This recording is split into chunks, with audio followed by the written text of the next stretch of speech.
প্রচারেতে এবারে যেটা প্রধান আমরা মনে করি, ভারতবর্ষের অখণ্ডতা এবং ভারতবর্ষের সার্বভৌমত্ব এটা রক্ষা একটা অত্যন্ত গুরুত্বপূর্ণ। এই মুহূর্তে নরেন্দ্র মোদীজি ছাড়া সত্যিকারের সকল ধর্মকে নিয়ে চলে অখণ্ডতা রক্ষা করা, সার্বভৌমত্ব রক্ষা করার মতো নেতৃত্ব কোনো বিকল্প নেই। সুতরাং সেই অর্থে আমরা সেটার উপরেই সব থেকে গুরুত্ব দিই। ভারতবর্ষের যে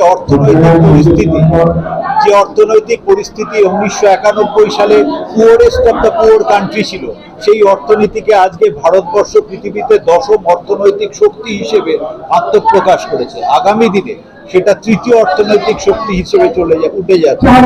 তৃতীয়দের যেগুলো নিত্য প্রয়োজনীয়, উজালা গ্যাস প্রকল্প, যেমন 450 টাকায় গ্যাস পাওয়া যাবে সম্ভব, অন্নপূর্ণা প্রকল্পের মাধ্যমে পরবর্তী সময় 3000 টাকায় প্রত্যেকটা বাড়ির মা বোনেরা সাহায্য পাওয়া, আয়ুষ্মান ভারতের মতো অত্যন্ত বলিষ্ঠ প্রকল্প, এবং মোদিজি যে বিগত 10 বছরে ভারতবর্ষের অভাবনীয় পরিবর্তন আনতে পেরেছেন, 25 কোটি মানুষকে দারিদ্র সীমারেখার ওপরে নিয়ে আসতে পেরেছেন, এবং তার যে উন্নয়ন যে সৃষ্টি করেছেন, যে নতুন দৃষ্টান্ত, সেটার সাথে আমরা বাংলাকে জুড়তে চাই।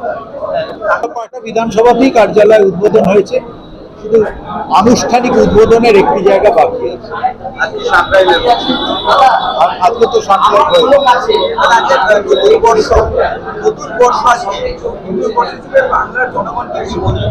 হাওড়ার মানুষকে বিশেষ করে আমি আমার সকল যারা শ্রদ্ধেয় ভোটাররা রয়েছেন, যারা প্রথমবার ভোট দেবেন, যারা বয়স্করা রয়েছেন, প্রত্যেককে আমি অন্তরের অন্তঃস্থল থেকে নতুন বছরের নববর্ষের শ্রদ্ধা জানাই এবং তাদের আশীর্বাদ প্রার্থনা করি। এই নির্বাচনেতে তাদের আশীর্বাদ মাথায় নিয়ে আমরা এগিয়ে যেতে চাই। এরপরে পুজো উদ্বোধনে যাবে, কি বলবেন? আমরা তো ভারতের সংস্কৃতিকে বিশ্বাস করি, আমরা তো নাস্তিক নয়। আমরা পুজো উদ্বোধনে যাব, মায়ের কাছে হাওড়ার মঙ্গলের জন্য প্রার্থনা। ওয়াঙ্গে ভোট শুরু এখন শুধু সময়ের অপেক্ষা, আর এই মত অবস্থায় জোর কদমে প্রচার চালাচ্ছে সব রাজনৈতিক দলের প্রার্থীরা। তারই মধ্যে সোমবার নতুন বছরের দ্বিতীয় দিনে সাঁকরাইল বিধানসভার মানিকপুর অঞ্চলে আরোহী ভবনে ভারতীয় জনতা পার্টির অস্থায়ী কার্যালয় উদ্বোধন হলো। এদিন হাওড়া সদর বিজেপি প্রার্থী রথীন চক্রবর্তী দলীয় পতাকা উত্তোলন করে কার্যালয়ের উদ্বোধন করলেন অস্থায়ী কার্যালয়ের ফিতে কেটে।